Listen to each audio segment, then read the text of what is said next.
16 जानेवारी 1681 ह्याच दिवशी आपल्या स्वराज्याचे धाकलेधनी छत्रपती संभाजी महाराज छत्रपती झाले. छत्रपती ह्या पदाला छत्रपती शिवाजी महाराजांनंतर साजेशी व अलौकिक कामगिरी करणारे राजे म्हणजे आपले छत्रपती शंभूराज. वयाच्या 23व्या वर्षी शिवरायांच्या गादीवर बसणारे छत्रपती म्हणजे आपले शंभूराजे. जय शिवराय मित्रांनो, स्वागत आहे तुमचं ट्रॅव्हल्स विथ मुळशीकर या यूट्यूब चॅनलमध्ये. तर आपण चाललोय स्वर्गाच्या दारी म्हणजेच रायगड या किल्ल्यावर. तर उद्या 16 जानेवारी, तर उद्या सर्वांनाच माहिती आहे आपल्या शंभूराजांचा राज्याभिषेक सोहळा आहे. तर आज तारीख आहे 15. आज गडावर आई शिरकाई देवीचा गोंधळ आहे, त्यामुळे ते आपण आधीच चाललोय. तर ह्या ब्लॉगमध्ये तुम्हाला शंभूराजांचा राज्याभिषेक सोहळा व आई शिरकाई देवीचा गोंधळ हे पूर्ण बघायला भेटणार आहे. ब्लॉग किती मोठा होईल हे माहीत नाही, जर मोठा झाला तर मी 2 पार्ट करेल, पण पूर्ण ब्लॉग बघा. आणि आपल्या चॅनलला ब्लॉग बघताय पण सबस्क्राईब पण करा व जास्तीत जास्त चॅनल शेअर करा. आता आपण थांबलोय माणगावमध्ये. तर आता इथं आम्ही मस्त असं व्ह्यू बी दिसलाय, त्यामुळं व्हिडिओ वगैरे काढायला थांबलोय. तर आपल्यासोबत आपला एक भाऊ आहे. भाऊ, आपले ब्लॉग बी कसे वाटतात तुला? एक नंबर भाऊ, एक नंबर. तर आता आम्ही इथं व्हिडिओ वगैरे काढतो आणि गाड्याच्या पायथ्याशी गेल्यावर भेटू आपण. तर बघ मित्रांनो, आता आपण गाड्याच्या पायथ्याशी आलोय. आता वगैरे चहा वगैरे प्यायला थांबलोय. तर आता वाजले 7:30. तर आता आपण गड चढायला सुरुवात करणार आहे. आता 9:30 वाजता देवीचा गोंधळ वगैरे आहे. आता मस्त अशी मुखमल वगैरे घेतली. आता बघा पुढे ब्लॉग. शिवबन राजन मराठी मातीचा सण यो आला रे. शिवराज शिवराज छत्रपती झालं ग माय ग. आता पोचलोय आम्ही फायनली गडावर. आता शिरकाई देवीच्या मंदिरात चित्त आहे. आता थोड्या वेळाने गोंधळ चालू होईल. मित्रांनो, इथं देवीच्या मंदिराचं सजावटीचं काम चालू आहे. आता थोड्या वेळात गोंधळ चालू होईल, तर आम्ही जेवण वगैरे करून घेतो. आता आम्ही न्याहारीला बसलोय, मंदिराच्या बरोबर समोर बसलोय. आता भाकरी आणली, आता खातो आणि मग सदरेवर जातो. मग तिथून पुढे ब्लॉग कंटिन्यू करा. गोंधळाची सर्व तयारी झाली आहे. आता थोड्याच वेळात गोंधळाचा कार्यक्रम चालू होईल.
आता पाठीमाग गोंधळ चालू आहे. आता बऱ्यापैकी गोंधळ उरकत आलाय. आता आम्ही चाललोय नगरखान्यात. मित्रांनो, नगरखान्याचा दरवाजा खूप छान पद्धतीने सजवलेला आहे. आता सदरेत जाऊन बघू. सदरेवर सगळं सजावटीचं काम चालू आहे.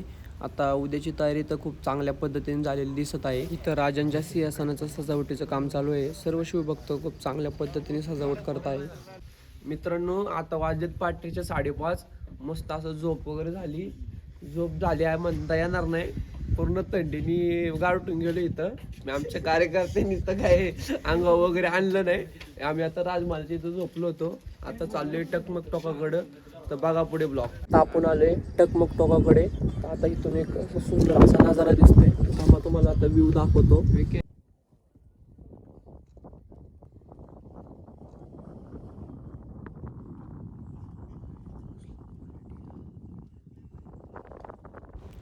मित्रांनो, समोर जी बघताय ती टकमक टोकावून दिसणारी सह्याद्रीची रांग आहे. पहाटे इथं असा सुंदर असा नजारा बघायला मिळतो. आपण आता आलोय शंभूराजांच्या पालखीजवळ. आता शंभूराजांची पालखी निघाली आहे.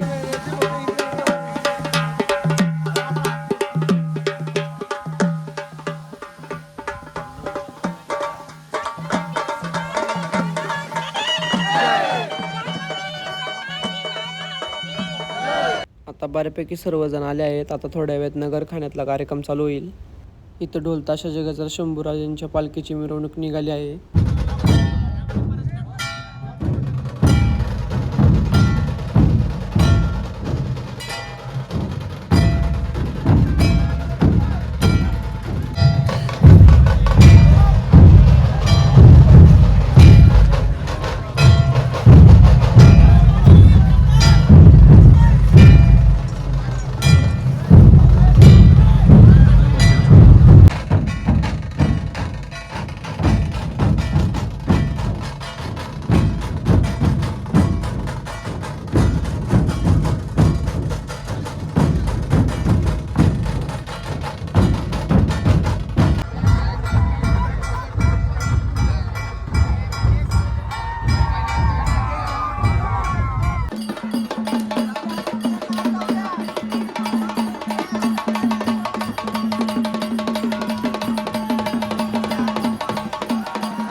छत्रपती संभाजी महाराज की जय, सनातन हिंदू धर्म की जय, हर हर जय भवानी जय.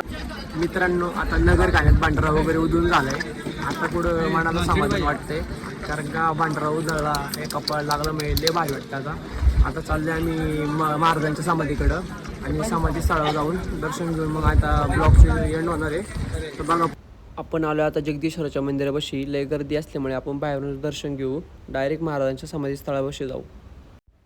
गर्दी असल्यामुळे समाधी स्थळाजवळ जास्त फोटो व्हिडिओ वगैरे काढून दिले नाही, त्यामुळे आपण दर्शन करू. मित्रांनो, आता आमचा परतीचा प्रवास झाला आहे. आता आम्ही गड उतरवून खाली आलोय. आता आम्ही घरी निघालोय. आता ब्लॉग कसं झाले पूर्ण मला कमेंटमध्ये नक्की सांगा. अजून तुम्हाला कसले कंटेंट हवे ते पण कमेंटमध्ये नक्की सांगा. हा ब्लॉग पूर्ण राज्याभिषेक सोहळा व शिरकाई देवीच्या गोंदाचा आहे. तर सर्वांनी नक्की ब्लॉग बघा व पूर्ण कमेंट वगैरे करा, लाईक करा, शेअर करा, सबस्क्राईब करा. छत्रपती शिवाजी महाराज की जय हर हर महादेव.